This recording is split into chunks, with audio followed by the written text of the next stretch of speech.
तोर बारतियानु हो। माफ करिहा छठी मैया भूल चूक हमारो गलतियानु हो। माफ करिहा छठी मैया भूल चूक हमारो गलतियानु हो। नियम धर्म पता नहीं खे पहिल पहिल कैनी तोर बारतियानु हो। नियम धर्म पता नहीं खे पहिल पहिल कैनी तोर बारतियानु हो। माफ करिहा छठी मैया भूल चूक हमारो गलतियानु हो। माफ करिहा छठी मैया भूल चूक हमारो गलतियानु हो। बोला बोला सूरज देव की जय।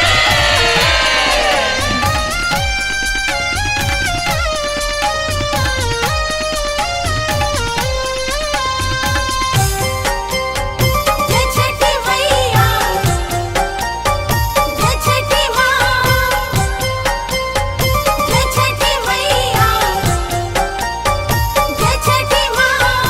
गंगाया स्नान कैनी आम के तत्वनिया तोहरे पे धइनी ध्यान हो।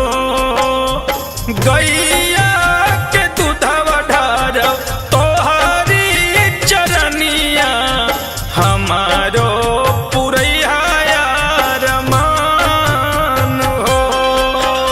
सेवा में हाजिर बानी जुटल जतन रहे मोर औकतियानु हो।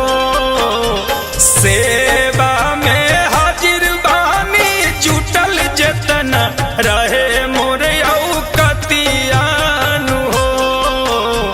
माफ करिहा छठी मैया भूल चूक हमारो गलतियानु हो। माफ करिहा छठी मैया भूल चूक हमारो गलतियानु हो।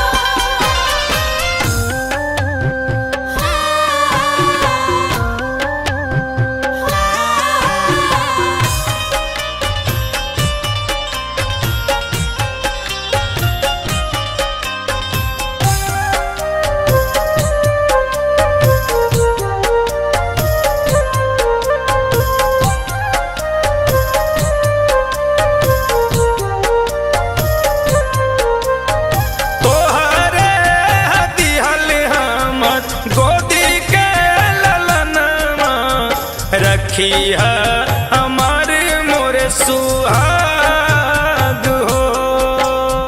हंसी खुशी रहे हमर पूरा परिवारवा हमारो बनैहा बिगड़ल भाग हो। बालक बेदर्दिया मन अलबेला के हरिहा विपतियानु हो। बालक बेदर्दिया मन अलबेला के हरिहा विपतियानु हो। माफ करिहा छठी मैया भूल चूक हमारो